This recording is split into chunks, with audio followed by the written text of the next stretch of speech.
Hi అండి, శ్రీనివాసం నుంచి నేను పార్థని. అందరికీ రాఖీ పౌర్ణమి ఔర్ జంజాల పౌర్ణమి శుభాకాంక్షలు. అన్నా చెల్లెళ్ళు, అక్కాతమ్ముల మధ్య ఉన్న ప్రేమానురాగాలకు పవిత్రమైన బంధానికి గుర్తుగా జరుపుకునే పండుగ రాఖీ పండుగ. ఈ ఏటా శ్రావణ మాసంలో వచ్చే పౌర్ణమి రోజున ఈ పండుగ జరుపుకుంటాం. మా ఇంట్లో కూడా ఈ రాఖీ వేడుకలు బాగానే జరిగాయండి. మా బాబుకి మా అమ్మాయి పంపించింది, అలాగే మా మనవాళ్ళిద్దరికి కూడా వాళ్ళ అత్త పంపించిన రాఖీలు నేనే కడతాను. అలాగే మా అబ్బాయికి కూడా స్నానం అది చేసి చక్కగా తలసి మీద పోసుకొని దేవుడి దగ్గర దీపం పెట్టుకొని బొట్టు పెట్టుకొని చక్కగా పెట్టి వాళ్ళకి హారతి ఇచ్చి నోట్లో స్వీట్ పెడతాను. ఈరోజు నేను చేసే స్వీట్ ఏంటి, అలాగే మూడో శుక్రవారం కాబట్టి అమ్మవారికి ఏంటి నైవేద్యం ఈ వీడియోలో చూద్దాం. మా వారైతే జంజాల పౌర్ణమికి చక్కగా జంజం అయితే మార్చుకున్నారండి, గాయత్రి మంత్రం చదువుతూ. ఓం భూర్భువస్వః తస్స వితర్వరేణ్యం భర్గో దేవస్య ధీమహి ధియో యో న ప్రచోదయాత్. అలాగే దాని అర్థం కూడా చక్కగా చెప్పారు. లోకాలకు మూల కారణమైన ఆ సూర్యభగవాన్ శ్రేష్టమైన తేజస్సును మేము ధ్యానిస్తున్నాము. ఆ దివ్య తేజస్సు మన బుద్ధిని ఎల్లప్పుడూ సన్మార్గం వైపు ప్రేరేపించుగాక అని. అబ్బాయి మా వారు చక్కగా జంజం మార్చుకున్నారు. రాఖీ పౌర్ణమి జంజాల పౌర్ణమికి నేనైతే స్టవ్తో పని లేకుండా చేసుకునే మిల్క్ బర్ఫీ అయితే చేసుకున్నానండి. స్వీట్ పంచదార పౌడర్ 2 గ్లాసుల పంచదార పొడి కింద చేసుకొని యాలకపండు వేసి పక్కన పెట్టుకున్నాను. అలాగే గులసెనపప్పు పుట్నాల పొడి 1.5 గ్లాసు పుట్నాల పొడి చక్కగా జల్లించుకొని మెత్తగా చేసుకోవాలి.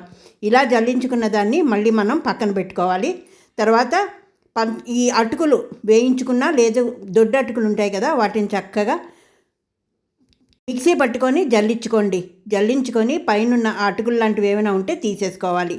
తర్వాత కొబ్బరి పౌడర్ దొరుకుతుంది, లేదు ఎండు కొబ్బరి మీ ఇంట్లో ఉన్న పచ్చి కొబ్బరి వేయించి ఆ పచ్చి కొబ్బరి ఎండు వేసుకోవచ్చు. ఎవ్రీడే మిల్క్ పౌడర్ అండి, ఒక చిన్న కప్పు తీసుకున్నాను, అది కూడా వేసి 2 గ్లాసులు అయితే పంచదార పౌడర్ కొట్టుకున్నాను కదా, అది కూడా వేసి ఒక చిన్న గ్లాసుతో పాలు తీసుకున్నాను కాచింది. ఇది ఒక్కటేనండి, మనం స్టవ్ ఉపయోగించి పాలు కాచుకోవాలి.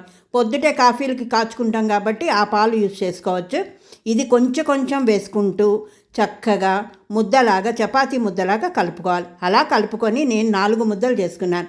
2 ముద్దలు అలాగే వేసుకుంటాను. ఒక ముద్దలో ఆరెంజ్ కలరు, ఒక ముద్దలో గ్రీన్ కలరు వేసాను బర్ఫీకి. కానీ చాలా తక్కువ యూజ్ చేశాను, ఎందుకంటే మా రెండో మనవడికి కొంచెం ఎలర్జీ కాబట్టి తను కలర్స్ వాడకూడదు కాబట్టి చాలా లైట్గా అయితే వేసుకున్నాను. ఆరెంజ్ ఒకటి, గ్రీన్ కలర్. ఇవేంటంటే ఒక డిష్ తీసుకోండి, ఒక చిన్న సన్నగా ఉన్న డిష్ తీసుకొని దాంట్లో నెయ్యి చక్కగా రాసుకోవాలి. నెయ్యి రాసుకొని ఆ డిష్కి ఇప్పుడు మామూలుగా కలర్ లేని ముద్దనైతే చక్కగా అందులో పరుచుకోవాలి.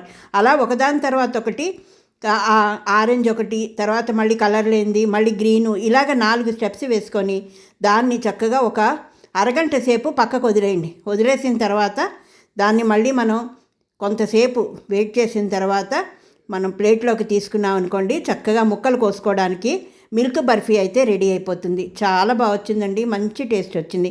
ఇలాంటప్పుడు మనం కోవా కూడా వాడుకోవచ్చు. కోవా అందుబాటులో లేకపోతే పాల పౌడర్ వాడుకున్నాను. ఇప్పుడు దీన్ని చక్కగా మీకు ఇష్టమైన రీతిలో ముక్కలు కోసుకొని పక్కన పెట్టుకోవాలి. ఇది అయితే నాకు నైవేద్యానికి అయితే రెడీ అయిపోయిందండి.